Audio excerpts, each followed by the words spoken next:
Ang kakapal na mukha nyo. Palibhasa, wala kayong mga pinag-aralan. Kaya hanggang dyan na lang kayo.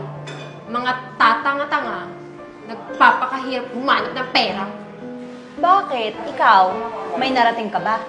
Eh, di ba nga, you're only using him? Tsaka, saka mo na kami pagmalakihan, be. Pag pinaghihirapan mo na yung pera mo. Uy, mga bakla!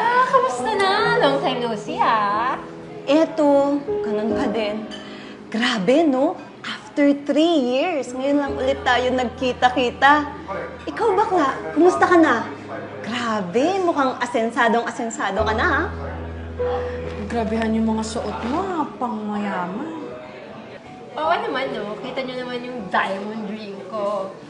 Chanel earrings, Tiffany necklace, at ang aking Burberry bag. Grabe, ibang level ka na talaga. Alam mo, alagang-alaga ka talaga ni Berto, no? Berto, ew, my ex, excuse me. For sure, kung kami pa nun, hindi niyo ako makikitang ganito, no? Baka yung bag ko, Jansport, tapos yung tsinelas ko, Rambo. Grabe naman. May mayamang jowa naman pala ang lola mo. Siyempre naman, no, may asim pa kaya ako. Tsaka, wait nyo lang, mamaya, papuntahin ko dito yung boyfriend ko. Uy, be, mamahalin dito, ah. Alam mo, first time ko lang kumain dito. Kaya nga, be, bakit ba dito mo pa kami dinala?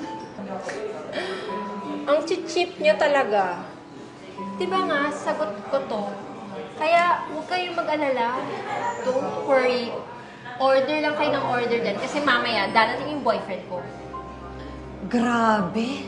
Excited na kaming mamit yung jowa mo, ah.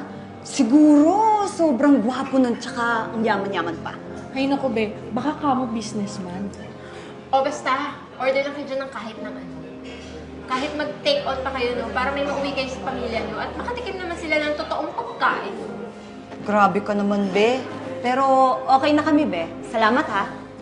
Magkano ba dito, be? Bakit? Babayaran mo? Siya nga, wala kang pera like me. Basta umorder ka lang dyan, kumain ka lang ng kumain, no? Kasi bukas, wala nang libre.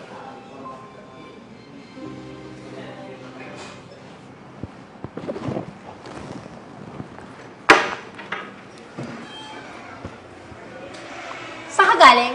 Ba't ang tagal mo? Mahal, pasensya na. Galing pa kasi ako sa meeting ko eh. Di ba sabi ko sa'yo, agahan mo? Kasi nandito yung mga kaibigan ko. Sorry talaga.